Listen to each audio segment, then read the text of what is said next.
Welcome CRM crew, my name is Nick and in today's quick tutorial I'm going to be explaining what is and how to use calendar booking in Zoho CRM. So once you log into Zoho CRM, of course you'll come to the home screen.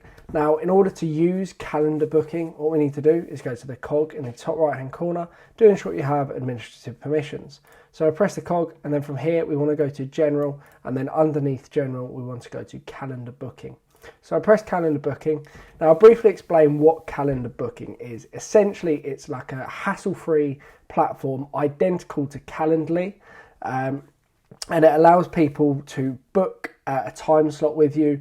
It uses your calendar and then essentially you can create available time slots that people can then book with you, and it takes away the hassle of emailing back and forth, negotiating times, etc. You send someone a link, they open it, and they can select what time suits them and obviously what suits you because it's based around your calendar. So it's identical to Calendly, it's just Zoho's version of it.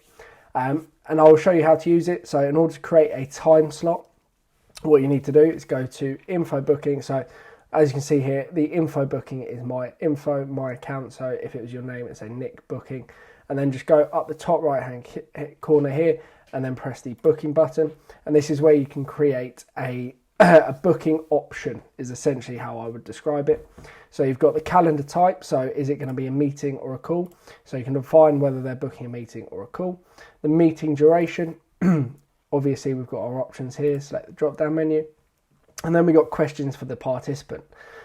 So this is questions that the person that's followed the link and that's booking the meeting will have to fill in. So their name and their email address, of course, and then you can add additional questions if you so wish.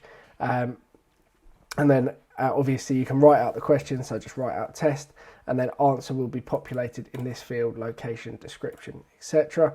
And then you can select whether the answer is optional for participants. So if you select it is, then it will be optional. If you untick it, then it won't be, and they will have to fill that out before they book that time slot. Now I'll press save here.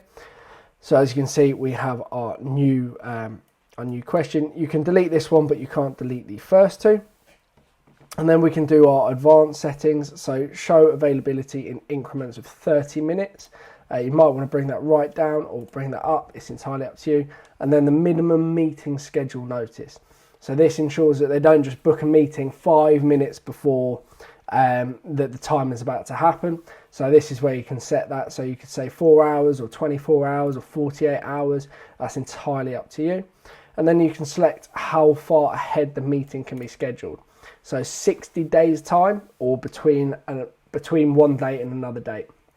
So if you don't want anyone to be able to schedule a meeting in a year's time, for example, then you obviously want to be setting these parameters.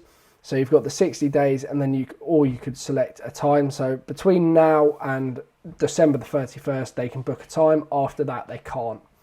And then you can select buffer for host before meetings. So if you have a buffer or like a 5-10 minute buffer if you'd like. And then again, you can remind participants before the event that they are going to be in a meeting with you, and you're going to be in a meeting as well. And once you've defined all of these parameters, just press the save button. And you've now created your first booking option. So this is an option that they have where there's space in your calendar when they go ahead and book a meeting. Now in order to share the link, we need to use the 3 dotted button here and then just press copy the link. You can also embed the link or add the link to an email signature. So 3 options there, it's entirely up to you. You choose what you'd like to do with it. Copy the link is easiest, also adding it to an email signature or embedding, whatever you so wish. If you want to edit this, just press the edit button, or if you want to delete this particular block, just press delete. You can also add additional blocks, just press the booking, so it'll be your name and then booking, and then you can add another one.